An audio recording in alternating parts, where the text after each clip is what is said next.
आज हल्द्वानी की जो सबसे बड़ी पीड़ा बन चुकी है, हम उसी को लेकर जमीयत उलेमा हिंद का आज डेलीगेशन उत्तराखंड का हल्द्वानी का जो प्रभावित एरिया है उसका सर्वे किया गया है।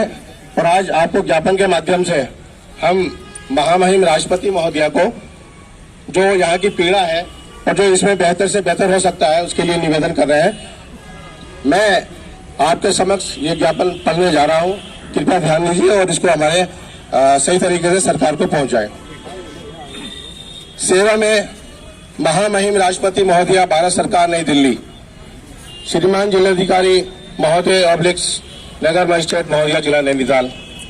आज दिनांक 2/1/2023 विषय बनभूलपुरा जनपद नैनीताल में माननीय हाईकोर्ट के आदेश पर 50,000 मानवीय आबादी के लगभग 4500 पक्के एवं कच्चे भवनों को ध्वस्त करने के आदेशों को मानवीय आधार पर महामहिम के द्वारा हस्तक्षेप करने के संबंध में माननीय हाईकोर्ट उत्तराखंड का आदेश रेलवे भूमि से अतिक्रमण मुक्ति करने में बिना विकल्प के 4-5 हजार परिवारों को बेदखल करने, उनके वर्षों पुराने घरों एवं सरकारी योजना के तहत स्कूलों, अस्पतालों, बैंकों, प्रधानमंत्री योजना के तहत सैकड़ों पक्के मकान, बिजली, पीने के पानी के कलेक्शन, पक्के मार्ग व कई सरकारी सस्ते गले की दुकानें और बहुत से उपक्रमों को 10 जनवरी 2023 को ध्वस्त कर दिया जाएगा।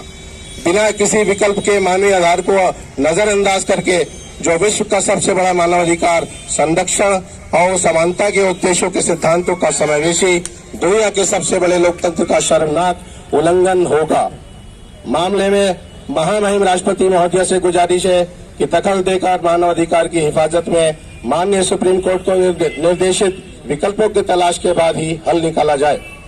बनभूलपुरा इंदिरानगर लाइन नंबर 16, 17, 18 नई बस्ती नगर हल्द्वानी, जिला नैनीताल, उत्तराखंड। सभी बस्तियां ब्रिटिश शासन से पूर्व की बसी हुई हैं, यानी हल्द्वानी नगर की शुरुआत उपरोक्त बस्तियों से हुई है। आज उपरोक्त बस्तियां वैश्विक मानवाधिकार समानता संरक्षण कानूनों के महत्वहीन से उजाड़ने की तत्पर है। उत्तराखंड शासन माननीय हाईकोर्ट को गुमराह कर, जबकि उत्तराखंड सरकार अपने गैर कानूनी कृतज्ञों को छिपाकर, जिसमें रेलवे ने मनमाना सीमांकन बिना किसी आधार के ध्वस्त करने के आदेश पारित कर दिए, अपने ही नागरिकों को बलपूर्वक बेदखल करने पर तत्पर क्यों, जबकि दूसरे देशों के शरणार्थी को भी हमारा देश शरण देता है। न्यायालय के फैसले को जल्द से जल्द लागू कर अपने ही नागरिकों को उजाड़ने की तैयारी में लगी है। न्यायालय का निर्णय सर आंखों पर है।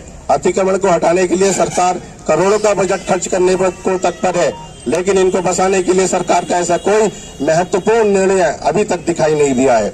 बनभूलपुरा क्षेत्र में कल्याणकारी राज्य का दायित्व और जनता का अधिकार का भुलाकर बनी बनाई व्यवस्था, जहां शिक्षा स्वास्थ्य नाम की है, खेलों के मैदान नदारद है, सड़कें टूटी हैं, गंदगी भी मलिन बस्ती की तरह ही है और मात्र 100 मीटर की दूरी पर भारी मात्रा में कूड़ा जमा करने वाला ट्रेंचिंग ग्राउंड भी बना है, जहां आए दिन आग लगती रहती है, जिसके धुएं और बदबू से सांस लेना भी दूभर है।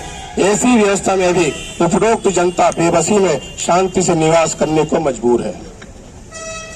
के पास नगर पालिका द्वारा दिए गए फिर पट्टे, फ्री होल्ड रजिस्ट्री के कागजात तथा नगर पालिका द्वारा वसूला गया टैक्स की 60-70 साल पुरानी रसीदें, सीवर कनेक्शन, पानी का कनेक्शन, राशन कार्ड, आधार कार्ड और वोटर कार्ड जैसी सभी सुविधाएं दे रखी थी, जिससे प्रतीत होता है कि हम रेलवे के अतिक्रमणकारी नहीं है, बल्कि नगर पालिका या राज्य सरकार की जमीन पर बसाए गए हैं।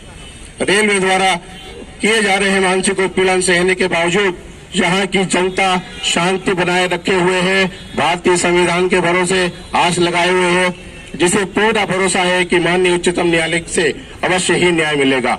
इस भारी ठंड में बेदखली खुले आसमान के नीचे हजारों बच्चों और महिलाओं को बसर करना पड़ेगा, जिसकी त्रासियां हजारों बच्चों, महिलाओं और बुजुर्गों का जिंदगी निगल सकती है, जो अमानवीय अप्राकृतिक न्याय को प्रभावित करेगी, जो दुनिया के महान लोकतंत्र के वैश्विक छवि के लिए अभिशाप बन जाएगी। अतः आप महामहिम महोदया से विनम्र निवेदन है कि अंदाजन 50,000 आम नागरिकों की गुहार का संज्ञान लेकर उपरोक्त प्रकरण में हस्तक्षेप करके आम नागरिकों को बेघर होने में अपनी अहम भूमिका निभाने की कृपा करें। बनभूलपुरा समस्त निवासी सदा आपके आभारी रहेंगे। धन्यवाद।